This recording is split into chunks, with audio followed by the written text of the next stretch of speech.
আচ্ছা। যারা এইটা সাজা ছিল যে সেক্টর 2, এখান থেকে পুরো মাস আমরা ট্রেনিং করলাম। আমরা গরিবের এই সিদ্দিক ভাই, আমরা যারা আছি, আলেক ভাই, আলেক, তারপরে দিলওয়ার, এইভাবে আমরা 15-16 জন লোক গরিবেরই, সব গরিবেরই আমরা এখানে ট্রেনিং করার পরে আমরা নিয়ে আসলো 3 নম্বর সেক্টরে। 3 নম্বর সেক্টরে সফিউল্লাহ সাহেব অলওয়েডের সাজা আছেন।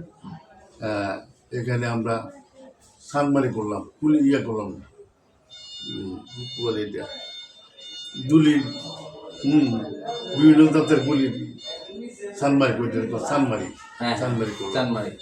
আমাদের পয়েন্ট আছে যে কতটা গুলি লাগাইলো, 10টা গুলি দিচ্ছে, কয়টা গুলি পয়েন্টে লাগাইতে পারলো। আর পরে আমরা নিয়ে গেলো এখানে কিছু থাকার পরে আমাদেরকে বর্ডার সাইডে তার নাম হইলো, ওইখানে আমাদের একটা ক্যাম্প করে দিল। সেখানে আমরা সিকিউরিটি দিতেছি মোটামুটিভাবে। এরপরে এখান থেকে সব লোক নিয়ে আসছে, মার্চ করাইলো। মার্চ করে আমাদেরকে লাইনে যা টেন্টে নিয়ে গেলো, আমাদেরকে নিয়ে গেলো আস্তে আস্তে ইয়েতে অনুভূতি আমরা লোকের অবস্থা হয়েছে। আমরা গঙ্গাসাগরের দিকে আসলাম, একদিন লাগে গঙ্গাসাগর আসে, ওখানে আমরা ক্যাম্প করলাম। তখন পাকিস্তান বাহিনী আছে ইয়াতে আখড়া, এখানে আমাদের ইয়েতে আছে করে এখানে বিভিন্ন ধরনের গুলি খেলা হতেছে, হেলিকপ্টার দিয়ে আর ইয়ে দিয়েও, বাংলা বিমান দিয়েও আক্রমণ করছে। আমার একটা গুলি লাগতো ওই সাইডে, এই সাইডে গুলি লাগতো। যদি বেয়া ছবি আসে ও খালেক বেঁচে কাজ করে, আবার তো আমরা রেস্টে দাম মানে বাস্তব তো গুলি বেঁচে করে সাথে থাকতো। এখান থেকে একদিন পরেই ওখানে আমরা ক্যাম্পে চলে গেলাম। প্রায় শেষ পর্যায়ে তখন নভেম্বরের শেষের দিকে প্রায় শেষ আর কি, এই যুদ্ধটা চলতে থাকে।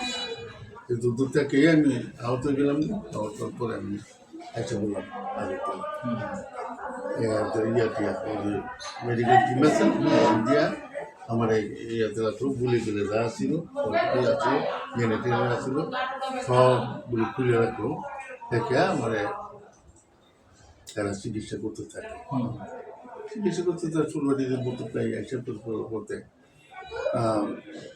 এরপরে একজন ডাক্তার আসলো ইয়েতে, বেঙ্গলে আর কি, আমরা কিছু বলেছি যে আপনি ইয়েতে চলে যান, বড় হাসপাতাল একটা দিয়ে দিল। এখান থেকে ইয়ে করার পরে আবার দিলাম ওইখানে কুমিয়ার বাড়িতে ক্যাম্প ছিল, ক্যাম্প করছিল।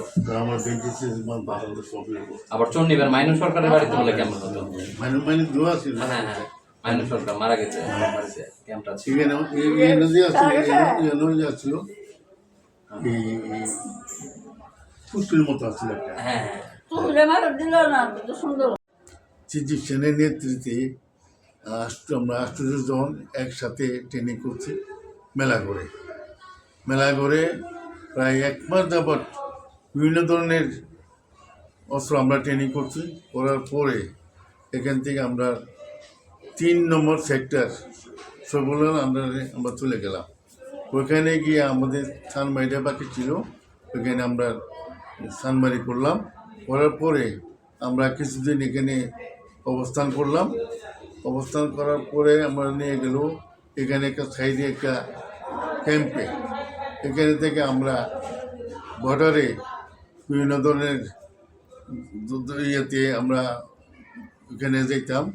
ওখানে আমরা গিয়া প্রচুরভাবে তাদেরকে সরকারের দিয়া, ইন্ডিয়ান কমান্ডার দিয়া আমরা সিদ্দিক সেন, আমরা 8 জন একসাথে আমরা মার্চ করে গঙ্গাসাগরে চলে আসলাম।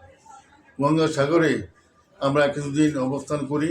এখান থেকে তখন পাক বাহিনী আগরতলা ইয়াতে আহরা ছিল, তারা দিয়া বাংলাদেশ যুদ্ধ বিমান দিয়ে আমাদেরকে গুলিগুলো করলো। আমরাও যুদ্ধ করলাম, অস্ত্র দিয়ে হলাম, সামনে মাছ করতে লাগলাম। মাছ করতে যেতে আমরা ওরা সরতে লাগলো, আমরাও যাইতে লাগলাম। এইভাবে আমরা ভৈরবের দিকে আসলাম। ভৈরবে আসা ওরা করি, এরা পিছাতে থেকে আমরা আগাতে থাকি। এর মধ্যে আমরা হঠাৎ করে একটা গুলি বা ইয়েতে লাগলো। আমি আস্তে আস্তে পিছিয়ে গেলাম না, ওরা সামনে বাড়তে লাগলো। আমরা ওইখানে টিম বাহিনীরা আমরা রয়ে গেল হাসপাতালে, এখানে চিকিৎসাধীন অবস্থা রাখলো। কিছুদিন পরে আমি বড় ভাইয়াদের সাথে সাক্ষাৎ করলাম, কমকমিয়ার বাড়ি বাড়িতে বৈরবে তাদের সাথে সাক্ষাৎ করলাম। ওইখানে আমাদের বড় একটা ক্যাম্প ছিল, আর এই ক্যাম্পে আমরা থেকে বিভিন্ন ধরনের অস্ত্রপাতি যারা আছে এগুলি সংগ্রহ করলাম। ওটা